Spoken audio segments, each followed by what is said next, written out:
What's going on, Chill Army? DeonDrug7 here, and welcome back to another episode of Pokemon Anime Episode Reviews. Today we're going to be reviewing the episode of Pokemon Journeys, episode 41, the Great Pikachu Operation, and half a Marshtomp.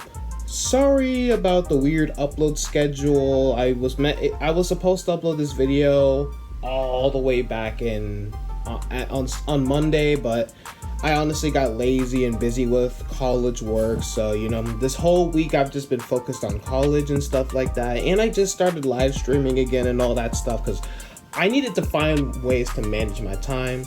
So this whole week it was just straight college, but now I'm back with the reviews. So starting Monday, expect the reviews and all the other Pokemon content to come back. So anyways, I just need to let you guys know what was up. So on to the video.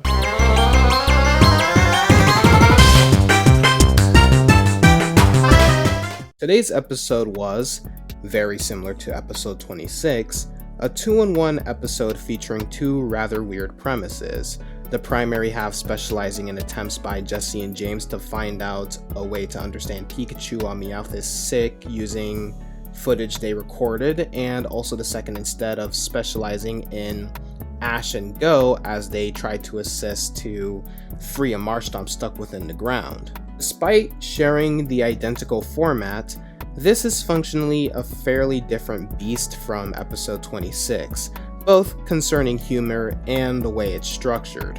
While the primary episode had a thematic connection of being about kingly Pokemon with two halves that ultimately connect, this episode went from a pair of truly unrelated halves, and humorously that, on the full, it's miles more understated than the prior 2-in-1 episode was.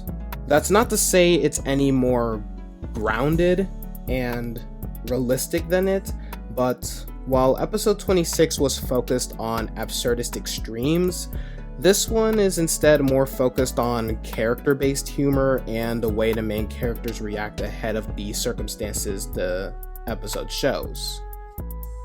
While this is not bad as such, it does make the premise seem a touch underplayed, and while the twist that Team Rocket realized way too late that their little venue into voice acting was actually the primary part of the episode all along, and that they didn't know it was a resourceful bit of meta humor that last week's preview even foreshadowed, it does happen rather suddenly, and leaves this stretch without any real payoff other than seeing Jessie and James goof around one another for nearly 12 minutes, with no real stakes to speak of out of the operation, and no reveal of what Meowth thought Team Rocket was lacking and what Pikachu really thought of Team Rocket after blasting them off. The way the Marshtomp ended up stuck within the ground so tightly that not even a Pokeball can capture him definitely stretches into the absurd, but it's acceptable given this episode was prioritizing hilarity over logic, and that I did appreciate how it explained why they couldn't just do this. Moments like Sobble getting scared by Marshtomp's stare and failing to use Water Gun, Ash attempting to require a mouthful of water to Marshtomp only to lose it by confirming what he was doing, the Ludicolo using Sunny Day rather than Rain Dance before it finally understands what to try and do, and also the remainder of the Marshtomp ending up stuck within the same predicament as their friend were all fairly amusing to look at, and complemented the silly and minimal stakes nicely to make this a fun episode, without dragging the maximum amount as a full runtime would have done. And that's going to be it for today's video. Thanks for watching, and don't forget to smack that like button. Also, if you like what you see, subscribe. It's 100% free, and make sure you guys check out my other content as well. Only good, Chill Army.